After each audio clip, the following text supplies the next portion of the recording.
नमस्कार साथीहरू, स्वागत छ तपाईँलाई आजको सेयर बजार अपडेटमा। आज साताको तेस्रो दिन नेपाली सेयर बजार सकारात्मक देखिएको छ। नेप्से परिसूचक आज 18.37 अङ्कले बढेर 2619.99 बिन्दुमा पुगेर बन्द भएको छ। आजको कारोबारमा बजारमा राम्रो चहलपहल देखियो। कुल 78,04,045 किता सेयर कारोबार हुँदा 3 अर्ब 29 करोड 42 लाख 27,122 रुपियाँ बराबरको कारोबार भएको छ।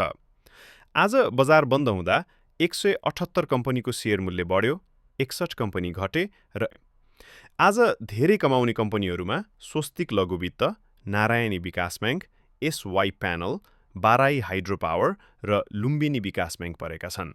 त्यसैगरी धेरै गुमाउने कम्पनीहरूमा Shwet Ganga hydro power, Laxmi bank debenture, NIFRA green energy debenture, bottlers Nepal र सिभिल ब्याङ्क डिबेन्चर रहेका छन्। अब लागौँ आजको टेक्निकल एनालिसिसतर्फ।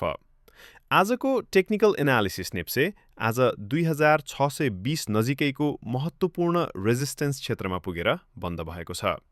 यो लेभल बजारका लागि मनोवैज्ञानिक र प्राविधिक रूपमा निकै संवेदनशील मानिन्छ। ट्रेन्ड हाल बजार हायर हाई हायर लो संरचनामा देखिएको छ, जसले अल्पकालीन ट्रेन्ड अझै पनि बुलिस रहेको संकेत गर्छ। भोल्युम एनालिसिस सूचक बढ्दा कारोबार रकम पनि 3 अर्बभन्दा माथि हुनु बढाइलाई भोल्युम सपोर्ट मिलेको संकेत हो। यो बजारका लागि सकारात्मक पक्ष हो। आरएसआई मध्यमदेखि माथिल्लो जोनतर्फ उक्लिरहेको संकेत देखिन्छ, तर अझै ओभरबट जोनमा पुगेको छैन, जसले बजारमा थप माथि जाने स्पेस रहेको देखाउँछ। मुभिङ एभरेज संकेत नेप्से अहिले छोटो र मध्यम अवधि मुभिङ एभरेज भन्दा माथि ट्रेड गरिरहेको छ, जसले बजारमा बाई साइड मोमेन्टम बलियो रहेको देखाउँछ।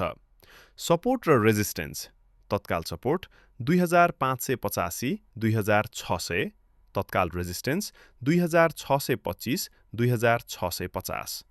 भोलिको बजार अनुमान। भोलिको बजारका लागि संकेतहरू मिश्रित तर सकारात्मक देखिन्छन्। यदि बजारले 2620 माथि बलियो क्लोज कायम गर्यो भने नेप्से 2650 तर्फको यात्रा सुरु गर्न सक्छ। तर यदि 2625-2650 क्षेत्रमा प्रफिट बुकिङ बढेमा बजारले 2590-2600 सम्म हल्का करेक्सन लिन सक्छ। भोलिका लागि रणनीति। नयाँ प्रवेश गर्नेले ब्रेकआउट कन्फर्मेसन कुर्नु राम्रो। पहिलेबाट होल्ड गरेका लगानीकर्ताले ट्रेलिङ स्टप लस प्रयोग गर्नु उपयुक्त। हाइड्रो, माइक्रोफाइनान्स र चयनित ब्याङ्किङ स्टकहरूमा ट्रेडिङ अवसर देखिन सक्छ। समग्रमा बजारको संरचना अझै सकारात्मक नै रहेको छ, तर उच्च लेभलमा सतर्कता अपनाउनु आवश्यक छ।